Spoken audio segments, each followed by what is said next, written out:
എല്ലാ കൂട്ടുകാർക്കും നല്ലൊരു രാത്രി ആശംസിച്ചുകൊണ്ട് മാമ്പഴത്തിന്റെ പുതിയ വീഡിയോയിലേക്ക് സ്വാഗതം. നമുക്ക് നേരെ രേവതിയുടെ സച്ചിയുടെ നാളത്തെ നല്ലൊരു പ്രമോ വിശേഷം കേട്ടാലോ. അങ്ങനെ ഇന്നത്തെ വിശേഷം നമ്മൾ കണ്ടു. രേവതി ഫിനാൻഷ്യയുടെ ഓഫീസിലേക്ക് വരുന്ന സമയത്ത് അവിടെ വെച്ച് ചന്ദ്രമതിനെ കാണുവാണ്. ചന്ദ്രമതി പെട്ടിരിക്കുന്ന ആ വലിയ കുടിക്കിനെ കുറിച്ചും രേവതി അറിയുവാണ്. ഇതറിഞ്ഞു കഴിഞ്ഞപ്പം ചന്ദ്രമതി രേവതി പറഞ്ഞു, എത്രയും പെട്ടെന്ന് അച്ഛനെ സച്ചിയുടെ ഒക്കെ കാര്യങ്ങളൊക്കെ അറിയിക്കണമെന്ന് പറയാ.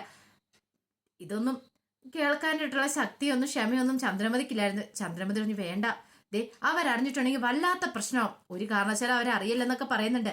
പക്ഷെ അതൊന്നും കേൾക്കാൻ രേവതി കൂട്ടാക്കില്ല. രേവതിക്കറിയാം ഈ പ്രശ്നം പരിഹരിക്കണമെങ്കിൽ ഇനിയിപ്പോ അവരും കൂടെ വന്നേ മതിയാവുള്ളൂ. അമ്മേനെ തുറന്നു വരണമെങ്കിൽ അവര് വരണം. വീട്ടിൽ നിന്ന് ആൾക്കാർ വരാതെ വിടത്തില്ലെന്നാ പറയണേ. പക്ഷെ ചന്ദ്രമതിക്ക് പേടി അതല്ല. അവര് വന്നിട്ടുണ്ട് എന്തായി തീരും അവസ്ഥ. തന്റെ കള്ളത്തരങ്ങളൊക്കെ കയ്യോടെ പിടികൂടും. ആധാരം പണയം വെച്ച കാര്യങ്ങളൊക്കെ അറിയും. അപ്പൊ ഇനി എന്ത് ചെയ്യും? അവസാനം രേവതി സച്ചിനെ ഫോൺ ചെയ്യുവാണ്. സച്ചിനെ ഫോൺ ചെയ്ത് പെട്ടെന്ന് വരാൻ പറയാണ്. അപ്പൊ സച്ചി ഓർത്ത് എന്തോ കാര്യമുണ്ട്. എന്താ കാര്യം? എന്തേലും പ്രശ്നമുണ്ടോ? ഫിനാൻഷ്യൽ എന്തേലും പറഞ്ഞോ? അയാളൊന്നും പറഞ്ഞില്ല. പിന്നെന്താ കുഴപ്പം? അമ്മേനെ ഇവിടെ പൂട്ടിയിട്ടിരിക്കോ പലിശ കൊടുക്കാഞ്ഞിട്ട്? നിന്റെ അമ്മ അതിനിടയ്ക്ക് പോയി പൈസ മേടിച്ച അയാളുടെ കയ്യിൽ നിന്ന്. എന്റെ അമ്മയല്ല, നിങ്ങളുടെ അമ്മയാന്ന് പറയണം. ഓഹോ, അപ്പൊ അതാണ് കാര്യം. അന്നാ അവിടെ കിടക്കട്ടെ, നീ ഇങ്ങോട്ട് പോരാൻ പറയണേ. എന്താ സച്ചിയേട്ടൻ ഇങ്ങനെ പറയണേ? സച്ചിയാന്റെ അമ്മയല്ലേന്ന് ചോദിക്കും. അവര് കാരണം മനുഷ്യര് സമാധാനം ഇല്ലാത്ത അവസ്ഥയാ. അവർ 2 ദിവസം അവിടെ കിടന്നാലേ പഠിക്കോളെന്ന് പറയാം. പിന്നീട് സച്ചി പറഞ്ഞു, ശരി ഞാൻ വന്നേക്കാം, നീ ഒരു കാര്യം ചെയ്യ, അച്ഛനെ വിളിച്ചിട്ട് കാര്യങ്ങളൊക്കെ പറയുന്നു പറയണം. പിന്നീട് രവീന്ദ്രനെ വിളിക്കുകയാണ്. രവീന്ദ്രനെ വിളിച്ചിട്ട് ഫിനാൻഷ്യൽ ഓഫീസിലേക്ക് വരാൻ പറയാ. രവീന്ദ്രൻ ചോദിച്ചു, എന്താ മോളെ കാര്യം? അതൊക്കെ വന്നിട്ട് പറയാന്ന് പറയാ. ഈ സമയം സുധി വന്നിട്ട് ചോദിച്ചു, ആരാ അച്ഛാ വിളിച്ചേ? രേവതിയെ വിളിച്ച് ഫിനാൻഷ്യൽ ഓഫീസിലേക്ക് ചെല്ലാൻ പറഞ്ഞു. അങ്ങനെയാണ് മിക്കവാറും എന്തായിരിക്കും കാര്യം എന്നറിയാവോ? സച്ചിനെ അവിടെ പിടിച്ചു നിർത്തിയിട്ടുണ്ടായിരിക്കും. സച്ചി പൈസ കൊടുക്കാണ്ടല്ലോ, അതൊന്നും ആയിരിക്കില്ല. ഇത് വേറെന്തോ കാര്യമാണെന്ന് തോന്നുന്നേ. ഒരു കാര്യം ചെയ്യാം, ഞാനും കൂടെ വരാം അച്ഛാ, നമ്മുടെ സുധിയും കൂടെ അങ്ങോട്ട് വരുന്നുണ്ട്. അങ്ങനെ അവര് 3 പേരും കൂടെ അങ്ങോട്ട് എത്തുവാണ്. ഈ സമയം രേവതിക്ക് വല്ലാത്ത ടെൻഷനാ. അതിനേക്കാളും ടെൻഷൻ ചന്ദ്രമതിക്ക് എന്ത് ചെയ്യണമെന്ന് അറിയത്തില്ല.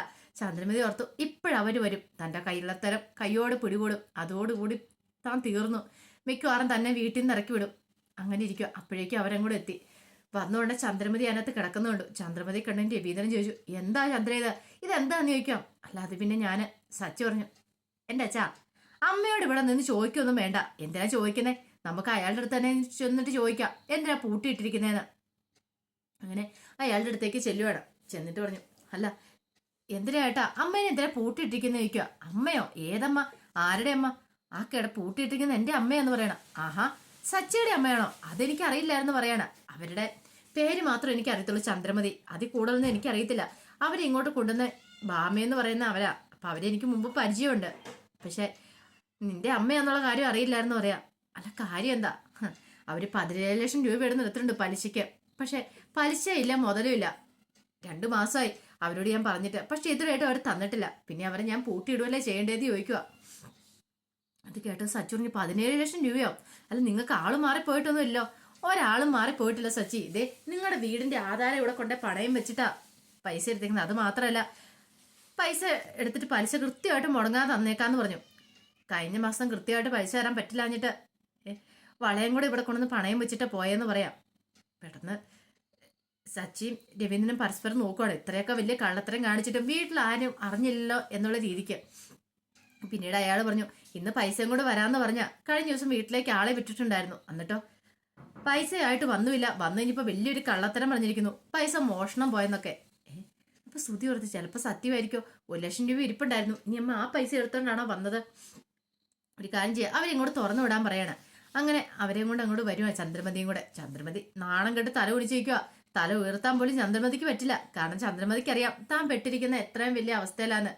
രവിയേട്ടൻ മിക്കവാറും തന്നെ വീട്ടിൽ നിന്ന് ഇറക്കി വിടും, തന്റെ കർണം അടിച്ച് പൊട്ടിക്കുമെന്ന് പറയാം. അങ്ങനെ ചന്ദ്രമതിയെ കണ്ടിരുന്ന രവീന്ദ്രൻ അങ്ങോട്ട് ദേഷ്യപ്പെടുവാണ്. രവീന്ദ്രൻ പെട്ടെന്ന്, ചന്ദ്രേ നിനക്ക് നാണമില്ല, നീ എന്ത് പരിപാടിയാണ് കാണിച്ചേ? നീ 17 ലക്ഷം രൂപ ആധാരം പണയം വെച്ച് എടുത്തോന്ന് ചോദിക്കും. അല്ല അത് പിന്നെ രവിയേട്ടൻ ഞാൻ സത്യം പറയാന്ന് പറഞ്ഞിട്ട് ഓടി അങ്ങോട്ട് ചെല്ലുവാണ്. എന്നിട്ട് ആ കയ്യിലേക്ക് അങ്ങോട്ട് പിടിച്ചു. കാരണം തീർത്തൊന്ന് പൊട്ടിക്കാൻ തുടങ്ങുമ്പോ സച്ചിൻ അവരൊക്കെ കയറി തടഞ്ഞിട്ട് പറഞ്ഞു, വേണ്ട അച്ഛാ, ഇവിടെ വെച്ചിട്ട് പ്രശ്നം ഉണ്ടാക്കണ്ട, തല്ലും വഴക്കൊന്നും ഉണ്ടാക്കണമെന്ന് പറയാണ്. പിന്നെ ഉണ്ടാക്കാതെ ഇവൾ എന്ത് പരിപാടിയെ കാണിച്ച് നാഴേക്ക് 40 വട്ടം പറയും, എന്റെ വീടെന്ന്. എന്നിട്ടിപ്പൊ കണ്ടില്ലേ എന്റെ വീട്. അവളത് പണയം വെച്ചിട്ട് 17 ലക്ഷം രൂപ എടുത്തിരിക്കുന്നു.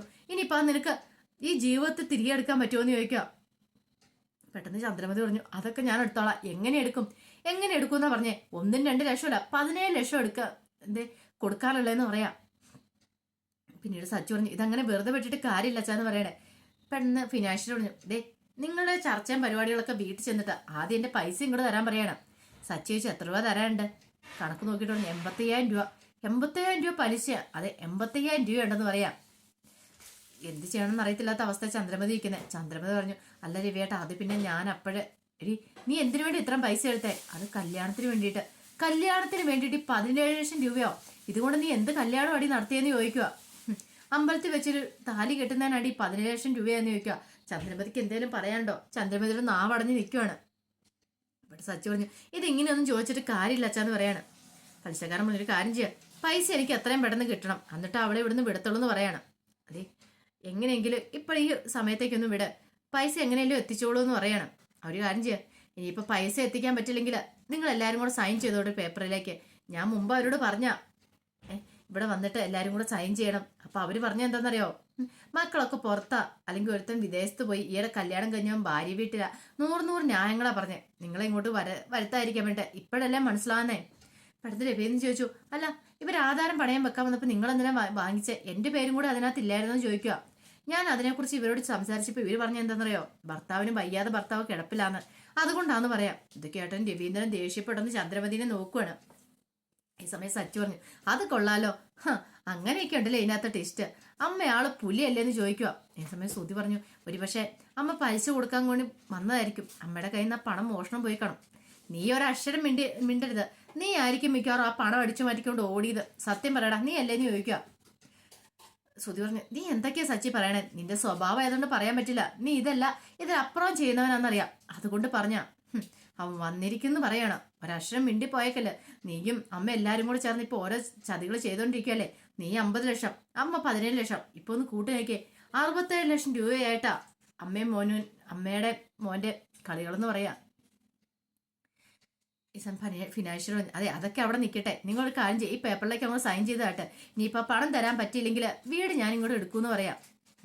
സച്ചിയോട് ശരിയാ, അത് നല്ല കാര്യമാണ്. ഒരു കാര്യം ചെയ്ത് സൈൻ ചെയ്ത് കൊടുത്തേക്കാ അച്ഛാ. ഇനിയിപ്പം നമ്മൾക്ക് അങ്ങോട്ട് പെരുവഴിയിലേക്ക് ഇറങ്ങാം, അതായിരിക്കും നല്ലത്. ഒരു വാടക വീടോ എന്തെങ്കിലും ആയിക്കോട്ടെ എന്ന് പറയാം. രവീന്ദ്രൻ പറഞ്ഞു, അങ്ങനെ ഞങ്ങളുടെ ഇവിടെ അഹങ്കാരം കുറയുമല്ലോ. എൻ്റെ വീടെന്ന് പറഞ്ഞുകൊണ്ടിരുന്നിട്ട് വീട്ടിൽ നിന്ന് അങ്ങോട്ട് ഇറങ്ങി കഴിയുമ്പോൾ അവളുടെ ആ അഹങ്കാരം അങ്ങോട്ട് കുറയുമല്ലോ. ശരിക്കും അതാ വേണ്ടേന്ന് പറയാം. സച്ചിയും പറഞ്ഞു, അത് ശരിയാ അച്ഛാന്ന് പറയണം. അല്ല മക്കളെല്ലാവരും എത്തിയിട്ടുണ്ടോ എന്ന് ചോദിക്കുമ്പോൾ ഇല്ല, ശ്രീകാന്ത് മാത്രം ഇല്ലാന്ന് പറയണം. ശരി, അയാളെയും കൂടെ വിളിക്കുക, എല്ലാ മക്കളുടെ ഒപ്പ് വേണം, എങ്കിൽ മാത്രമേ ശരിയാവത്തുള്ളൂ എന്ന് പറയാണ്. അങ്ങനെ ശ്രീകാന്തിനെ വിളിച്ചിട്ട് എത്രയും പെട്ടെന്ന് വരാൻ പറയാം. ഈ സമയം ശ്രീകാന്ത് കാര്യങ്ങൾ തിരക്കുന്നുണ്ട്. സച്ചി പറഞ്ഞു, നീ ഇങ്ങോട്ട് വന്നാൽ മതി, ഇവിടെ വന്നു ഞാൻ കാര്യങ്ങളൊക്കെ പറയാമെന്ന് പറയാം. അങ്ങനെ ശ്രീകാന്തും കൂടെ അങ്ങോട്ട് വരുവാണ് സൈൻ ചെയ്യാനായിട്ട്.